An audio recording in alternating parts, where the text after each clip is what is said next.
Do not touch them. Duke Alexander Whitmore's voice cut through the drawing room before anyone could move another step.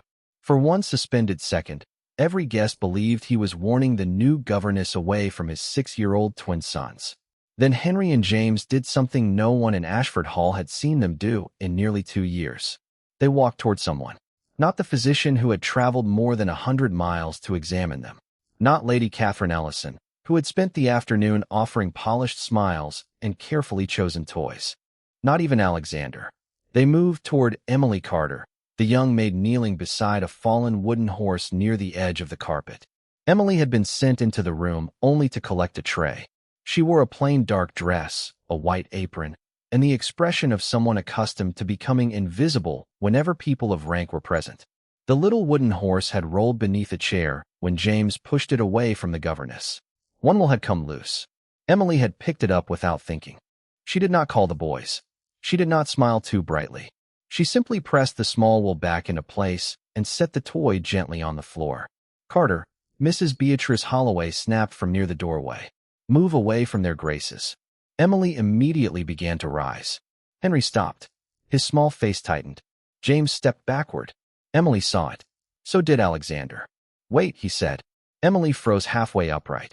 She slowly lowered herself again, keeping her hands in her lap. She did not reach for either child. That seemed to matter. Henry crossed the remaining distance first. He stopped directly in front of her and stared at the wooden horse. Emily pushed it forward across the carpet with one finger. Nothing more. Henry picked it up. James came beside him. The room had gone completely silent. Alexander could hear the faint crackle of the fire and the winter wind pressing against the tall windows. His sons had rejected 3 governesses, 2 nurses, and nearly every visitor who had tried to comfort them since their mother's death. Some days they barely answered questions.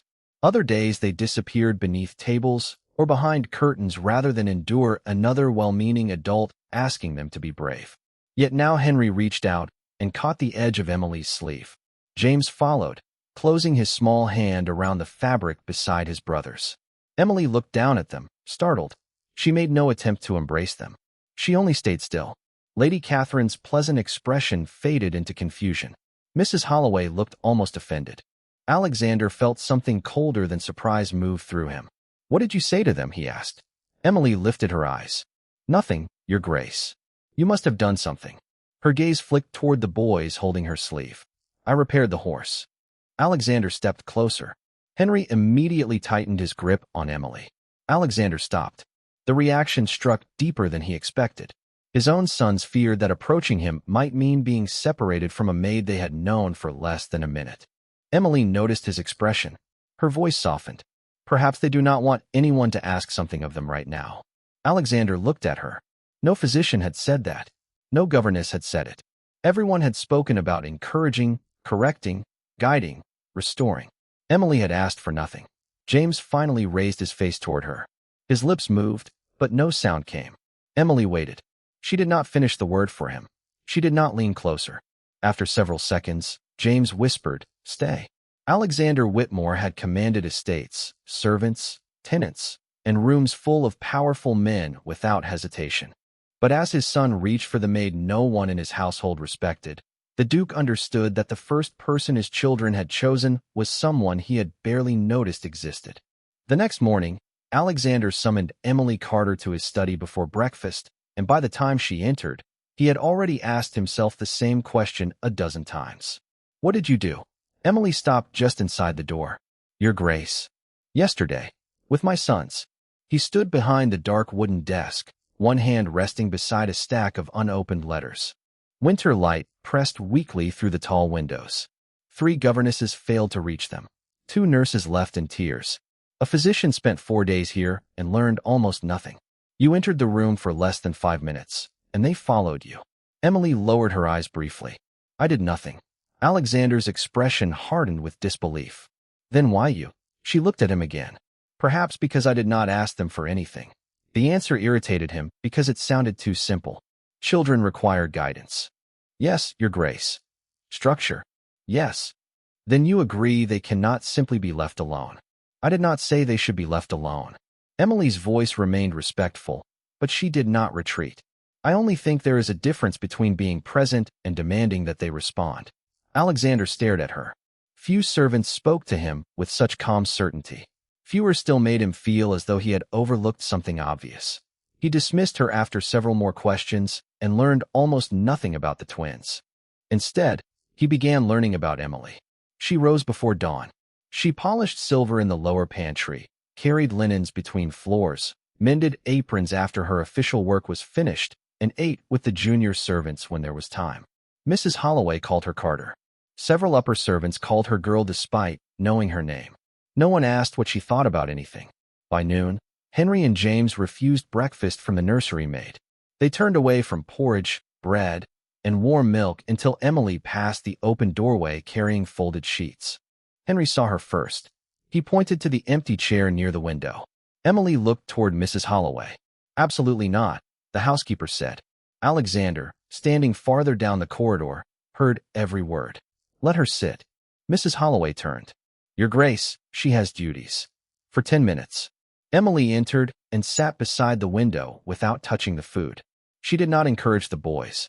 She unfolded a torn handkerchief and began repairing the edge with small, even stitches. After a minute, James lifted his spoon. Henry followed. Alexander watched from the doorway. Emily never fed them, never praised them, never asked whether they were hungry. She merely stayed. That evening, the twins found her again near the servants' stairs. Emily had just finished carrying a basket of clean linen when James appeared with the wooden horse tucked beneath his arm. Henry stood behind him. "You should be in the nursery," she said gently. Neither moved. Emily crouched so she would not tower over them. James stared at the collar of her plain dress. His eyes narrowed as though searching for something that was not there. Then he whispered 2 words. "Blue ribbon." Emily went completely still. Henry looked at his brother, then back at her. "Blue ribbon," James repeated. Emily's fingers tightened around the edge of the linen basket. She knew those words.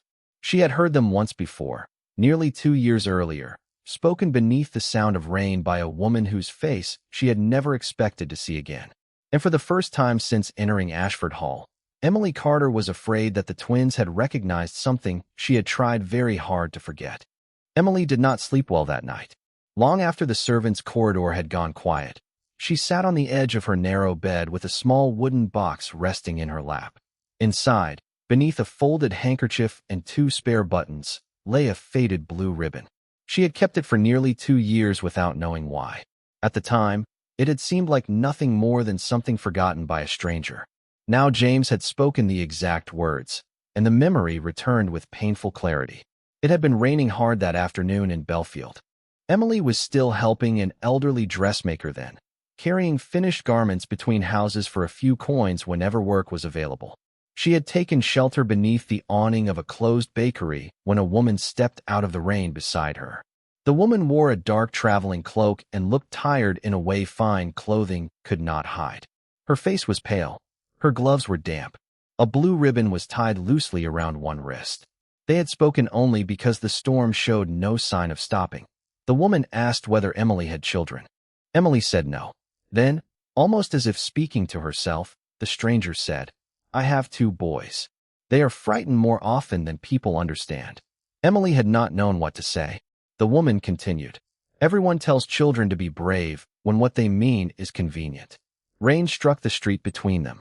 If they are frightened, do not ask them to be brave. Let them decide when to come near.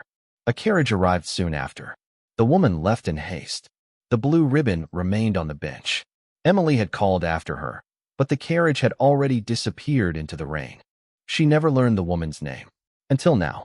The following morning, Emily carried fresh linens through the West Gallery and stopped beneath a large portrait she had passed many times without truly studying.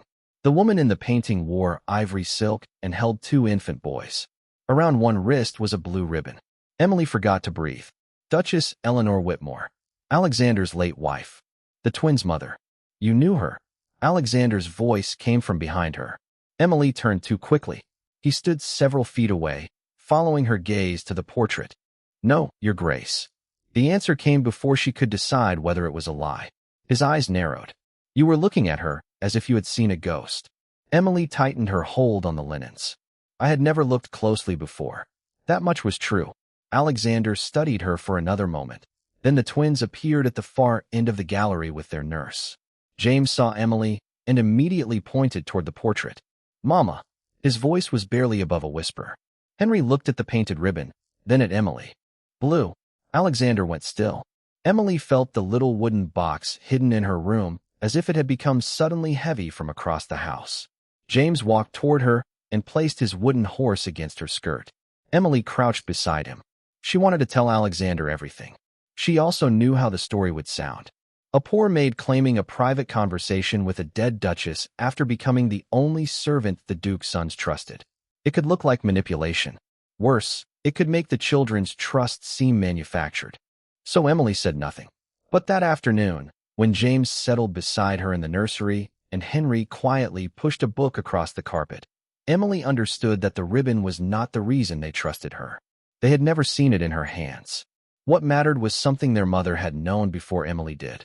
Frightened children did not need to be conquered. They needed someone willing to wait. And somewhere beyond the nursery door, Alexander Whitmore was beginning to realize that the maid teaching him how to reach his sons was carrying a secret connected to the woman he had lost. By the end of the week, Alexander had stopped asking why the twins trusted Emily and started asking a more difficult question: why they trusted him so little. He found the answer one evening outside the nursery. Emily sat on the carpet with Henry and James while a picture book rested open between them. Neither boy looked toward the doorway when Alexander arrived. Henry leaned against the window seat. James held the wooden horse in both hands. Emily glanced up. "Your Grace." Alexander stepped inside. "What are you reading?" James immediately closed the book. Alexander felt the familiar distance settle over the room. Emily saw it too.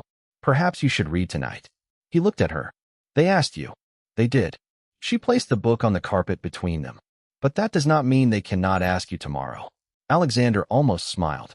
"That sounds suspiciously like a challenge." "Only if you prefer it that way." She rose. James caught her sleeve. "Stay." Emily looked down at him. "I will stay until your father finishes the first page." Alexander stiffened. "I do not think they want me to read." Emily met his eyes. "You do not know that." The truth of it landed harder than he expected. For nearly 2 years, Alexander had managed his grief by turning himself into a machine of responsibility. Estates had needed signatures. Tenants had needed decisions. Accounts had needed attention. He had convinced himself that keeping Ashford Hall running was the same as keeping his sons safe. The nursery had been left to nurses, governesses, and schedules. He visited. He asked whether they had eaten, whether they had slept, whether they had behaved. He had rarely asked what frightened them. Alexander sat on the carpet. The movement felt absurdly unfamiliar for a duke dressed in black wool and polished boots. Henry watched him closely. James did not move. Alexander opened the book. Once there was a fox named Frederick. Henry frowned. "Felix." Alexander paused. "Felix." Henry pointed to the painted fox. "His name is Felix." For 1 second, Alexander stared at his son. Then a quiet laugh escaped him. "Then I have already made a serious mistake." James looked at Henry. Henry looked back. A small smile appeared. Alexander continued reading. He stumbled over another name deliberately this time. James corrected him. Emily stayed near the doorway, silent. By the 3rd page, both boys had moved closer. Henry rested one hand against Alexander's knee. James pushed the wooden horse into the space beside the book. Alexander did not dare react too quickly. He simply kept reading. When the story ended, the twins did not ask Emily to stay. They asked for another page. Alexander looked toward her. Something had changed in her expression. Not triumph. Relief. That mattered more. Later, in the corridor, he caught up with her. "You knew they would respond." "No. You were certain enough to leave me with the book." Emily slowed. "I was certain they needed the chance." Alexander looked back toward the nursery door. "I thought I was giving them time." Emily's voice softened. "Sometimes distance feels like abandonment to someone too young to understand the difference." He absorbed the words in silence. "You think I abandoned them. I think you were grieving too." Alexander turned toward her. No accusation. No pity. Just truth. Before he could answer, laughter drifted faintly from inside the nursery. His sons. Together. Alexander closed his eyes for a moment. When he opened them, Emily was still there. For the first time, he understood what she had been doing from the beginning. She was not becoming necessary to his children. She was teaching their father how to return to them. The invitation to the winter gathering arrived 3 days later, and by evening Ashford Hall was filled with people who had heard enough about the twins to be curious and too little about Emily to consider her worth noticing. Lady Catherine Ellison stood near the fireplace in a pale silver gown, speaking quietly with the Dowager Duchess, while Henry and James remained close to the nursery door. Alexander had hoped the evening might prove that his sons were improving. Instead, the room became another test. A visiting aunt offered Henry a carved toy soldier. He refused it. A gentleman bent toward James with a bright smile. James turned away. Then Emily crossed the far end of the room, carrying folded napkins toward the dining hall. Henry saw her first. He left the nurse without a word. James followed. Within seconds, both boys were beside Emily, one holding the edge of her apron, the other pressing the wooden horse against her hand. Conversation softened around them. Emily looked immediately toward Alexander, uncertain whether she should remain. Before he could speak, one of the older women near Lady Catherine gave a restrained laugh. How unfortunate. They have attached themselves to a servant. Emily's face did not change, but Alexander saw her fingers tighten around the folded linen. Mrs. Holloway stepped forward. Carter, return to your duties. Henry caught Emily's sleeve. James moved closer to her side.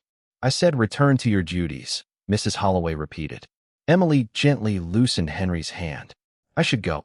Alexander watched the room. He saw the guests waiting to see whether he would correct the impropriety. He saw Lady Catherine's careful expression. He saw Emily preparing to disappear, because that was what the house had always trained her to do. Then he heard himself say, Miss Carter will remain. The room went still. Mrs. Holloway looked startled. Lady Catherine turned toward him. Alexander. The boys are calm. They are also children, she replied softly. Children become attached to familiar faces. One of the guests murmured, she is still only a maid. Alexander felt Emily look at him. A month earlier, he might have ignored the remark for the sake of keeping peace. This time he did not. Not to my sons. The words came quietly, but everyone heard them. Henry looked up at him. James smiled faintly. Emily did not. Later, after the guests had moved toward the dining room and the twins had returned upstairs, Alexander found Emily alone near the linen closet. You are angry. No, Your Grace. You are. She folded a cloth with unnecessary precision. You defended me because they need me. Alexander frowned. I defended you because the remark was insulting. Emily finally looked at him. Then why did you say I was not only a maid to your sons? He had no answer ready. I do not want respect borrowed from children, she continued. If I deserve dignity, I should deserve it when they are asleep too. Alexander felt the truth of it immediately. He had thought he was honoring her. Instead, he had still measured her value through someone else. You are right.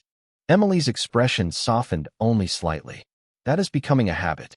He almost smiled, but the moment was too serious. Then let me say it correctly. She waited. Miss Carter, you deserved respect before my sons ever reached for you. For the first time that evening, Emily smiled. It was small, cautious, and gone almost at once. But Alexander carried it with him long after the candles were extinguished, along with the uncomfortable realization that he no longer noticed Emily only because his children did. The storm arrived after midnight, rattling the tall windows of Ashford Hall and turning the corridors into long tunnels of shadow whenever the lamps flickered. Emily woke to hurried footsteps outside the servants' rooms. By the time she reached the main staircase, Mrs. Holloway was calling for more lanterns and Alexander was already coming down from the upper floor. The boys are gone. His voice was controlled, but only barely. Henry and James had been asleep less than an hour earlier. Their nurse had stepped into the adjoining room during the worst of the thunder, and when she returned, both beds were empty. Doors were checked. Closets opened. Servants searched the west wing, the library, the conservatory, and every familiar hiding place. Alexander moved from room to room, with growing fear beneath his composure. Emily stood near the nursery doorway and forced herself to think like the boys rather than like the adults searching for them. Another burst of thunder rolled across the house. She remembered Henry staring toward the old east corridor 2 days earlier. She remembered James saying one word beneath the portrait. Mama. The old nursery, Emily said. Alexander turned. It has been closed since Eleanor died. Do the boys know that? He did not answer. They crossed the east gallery together. At the end stood a narrow door Alexander had not opened in nearly 2 years. It was locked. Then Emily noticed a smaller service passage beside the linen cabinet, half hidden behind a curtain. Children notice doors adults forget. Alexander pulled it open. The passage led behind the wall and emerged near the old nursery. They found Henry and James sitting beneath the window seat, wrapped together in an old blanket. Neither was hurt. James held the wooden horse. Henry clutched something blue. Alexander stopped. In Henry's hand was a faded ribbon. On the floor beside him lay a small box containing several more. Emily felt the color leave her face. Alexander saw it. His gaze dropped to the ribbon, then returned to her. You know what that is. Emily could no longer avoid the truth. Yes. How? She reached into the pocket of her robe and removed the ribbon she had carried from her room without knowing why. Alexander stared at it. Where did you get that? From your wife. The room went silent except for rain against the glass. You knew Eleanor? For perhaps 20 minutes. His expression changed, hurt before anger. And you said nothing. I did not know who she was then. Emily told him everything. The rain in Belfield. The tired woman beneath the awning. The forgotten ribbon. The words about frightened children and adults who demanded bravery because fear made them uncomfortable. Alexander listened without interrupting. When Emily finished, his eyes moved toward his sons. She said that. Yes. And I did exactly what she feared. Emily did not soften the truth. You were grieving. So were they. He lowered himself to the floor several feet from the twins. He did not reach. Did not command. Henry watched him. James pressed closer to his brother. Alexander's voice became quiet. You do not have to be brave for me. Nothing happened. Then Henry slowly crawled forward and placed the blue ribbon in his father's hand. Alexander closed his fingers around it, as though it were something fragile and sacred. James followed. He leaned against Alexander's shoulder. Emily remained near the doorway. For the first time, the boys had not chosen her instead of their father. They had chosen him. Alexander looked at Emily over their heads, his face changed by grief, gratitude, and something deeper he was not ready to name. The ribbon had carried Eleanor's words into the room. But Emily had been the one patient enough to make him finally hear them.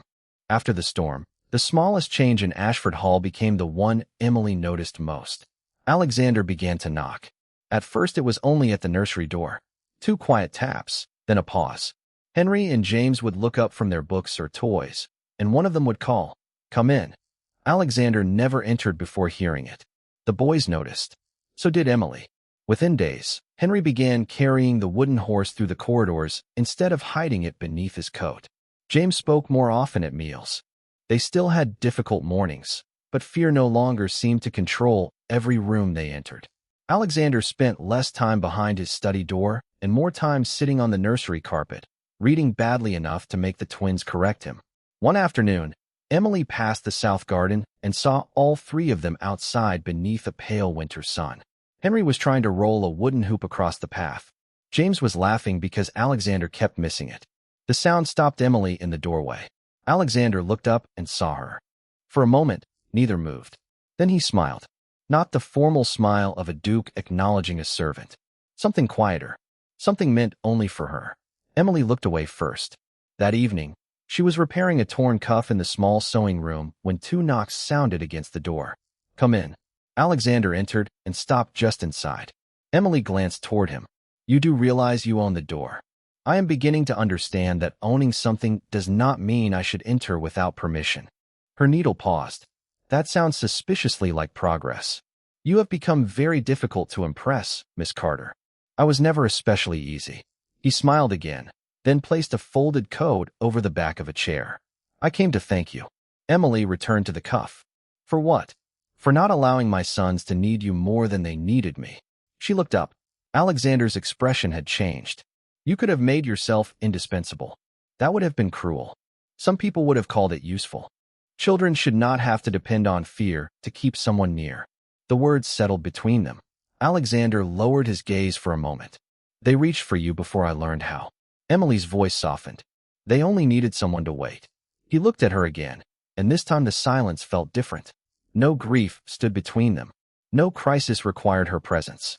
No frightened child was asking for either of them. It was only a man and a woman in a quiet room, separated by rank, history, and a distance neither had yet decided how to cross. Alexander noticed a loose strand of chestnut hair near her cheek and immediately looked away, almost irritated with himself for noticing it all. Emily noticed that too. "Is something wrong, Your Grace?" "No. You are very bad at pretending nothing is wrong. I have been told something similar about my reading." She laughed softly. He had heard her laugh before, but never when he was the reason. It unsettled him more than it should have. Outside, winter rain began tapping against the windows. Alexander moved toward the door, then paused. "Good night, Miss Carter." "Good night, Your Grace." He left without another word. Emily listened to his footsteps fade down the corridor and stared at the closed door longer than necessary.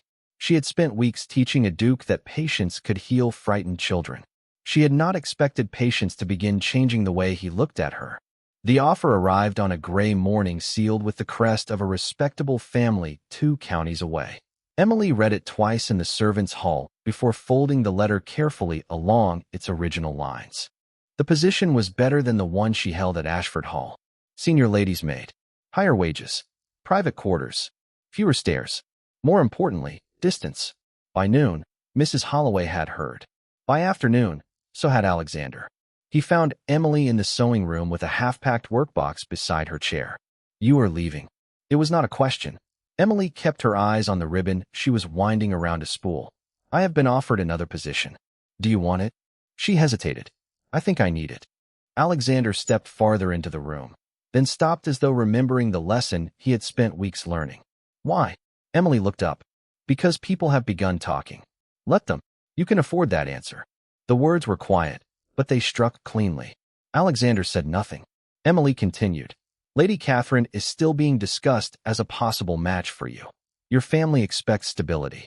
The household has started watching every time you speak to me. And the boys," her voice softened. "The boys are better. Because of you. Because of you too." He looked away. "Henry asked for you this morning. And you stayed." "Yes." James laughed at breakfast. "He did." Emily smiled faintly. "Then they do not need me the way they once did." Alexander's jaw tightened. "That does not mean you should go." "No. It means I am allowed to." Silence settled between them. Outside, rain tapped lightly against the window. "Are you leaving because you do not care?" he asked. Emily's expression changed. "No," she stood. "I am leaving because I care enough not to make frightened children responsible for your heart." Alexander went still. She continued before courage failed her. "If I stay because they cling to me, then every feeling in this house becomes tangled with their fear of losing someone. They deserve better than that. So do you. And what do you deserve?" Emily looked at him for a long moment.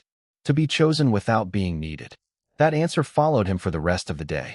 When Emily told Henry and James, she did it in the nursery with Alexander sitting nearby. Neither child cried. Henry stared at the wooden horse in his lap. James asked, "Did we do something wrong?" Emily moved closer, but did not reach until he reached first. "No, nothing." "Then why?" "Because sometimes people go somewhere else and still care about you." Henry looked toward Alexander. "Will she come back?" Emily answered honestly, "I do not know." The twins were quiet. Then James leaned against his father instead of Emily. Alexander felt the meaning of that small movement more deeply than any speech could have managed. They were sad, but they were not breaking. The next morning, Emily left Ashford Hall with one trunk and her sewing box. Alexander stood beneath the stone archway as the carriage waited. He wanted to tell her to stay. He wanted to use every title, promise, and advantage he possessed to make the answer easier. He did none of it. "Goodbye, Miss Carter." Emily looked at him. "Goodbye, Your Grace." Henry and James stood beside their father, each holding one of his hands. Emily smiled at them, then stepped into the carriage. As it rolled away, Henry tightened his fingers around Alexander's. She said leaving does not mean not loving. Alexander looked down at his son. She was right. And as the carriage disappeared beyond the winter trees, he understood the final lesson Emily had given them all. Love that demanded someone remain out of fear was not healing. Love that could survive an open door was. By early spring, Ashford Hall no longer sounded like a house holding its breath. Henry and James ran through the south garden when the weather allowed, argued over books, laughed at breakfast, and sometimes asked about their mother without falling silent afterward. Alexander answered them now. Not perfectly, But honestly, he had also ended every discussion of marriage to Lady Catherine, not because Emily had left, but because he would not build another household from obligation and call it stability. Nearly 3 months passed before he went to see her. He did not take the twins. That decision mattered. Emily was working for the Harwood family in a quiet country house when a footman told her a gentleman had arrived asking for Miss Carter. She entered the small receiving room expecting correspondence from Ashford. Instead, Alexander stood beside the window. No children, no servants except the man waiting outside. No grand promise prepared in his hands. Emily stopped. "Your Grace." "Miss Carter." For several seconds, neither spoke. Alexander looked different, though perhaps only because he no longer seemed surrounded by the invisible weight of everything he refused to say. "How are Henry and James?" Emily asked first. "Well." A smile touched his face. "Henry has decided he dislikes arithmetic. James has decided this means Henry requires supervision." Emily laughed softly. Alexander continued. "They miss you." Her expression grew careful. "Is that why you came?" "No," the answer was immediate. "That is why I waited." Emily looked at him. "I needed to know whether they could be well without you." "And can they?" "Yes." Something warm and painful moved through her face. Alexander stepped no closer. "The first time they reached for you, I thought I needed you because they did." Emily remained silent. "Then you taught them to trust me. You left, and they remained whole. They learned that someone could go away without abandoning them." He paused. "I learned something too." "What?" "That they no longer need you to save them." His voice softened. "And I still wanted to come." Emily's eyes dropped briefly. "Alexander." It was the first time she had used his name. He seemed to feel it. "I am not asking you to return as a maid." "Then what are you asking?" "Walk with me." She looked almost amused. "That is a very small request for a duke who traveled 3 counties. I am trying to improve." They walked beneath budding trees along the edge of the Harwood Gardens, speaking not about employment or children, but about books, Belfield, the estate, and the strange quiet that follows a life-changing season. Alexander did not ask for an answer that day. Weeks later, Emily returned to Ashford Hall as a guest. Henry and James saw her from the garden and ran toward her, but this time they were laughing, not frightened. Emily opened her arms. Before they reached her, Alexander came down the stone steps. He stopped beside her and held out his hand, not as a duke giving permission, as a man making a choice. Emily looked at Henry and James, then at Alexander. Years of rank still stood between them. So did gossip, expectation, and a world that would not become kind simply because they wished it. But none of those things could decide for her. Emily placed her hand in his. The twins reached them a second later and wrapped themselves around both adults at once. Alexander laughed. Emily did too. Once, 2 frightened children had recognized safety before anyone else in the house understood what they were seeing. Now they no longer needed to reach first. Their father had finally learned how. And Emily had finally been chosen not because anyone required her to heal what was broken, but because a man who had learned to love without holding too tightly wanted her beside him when nothing demanded she stay.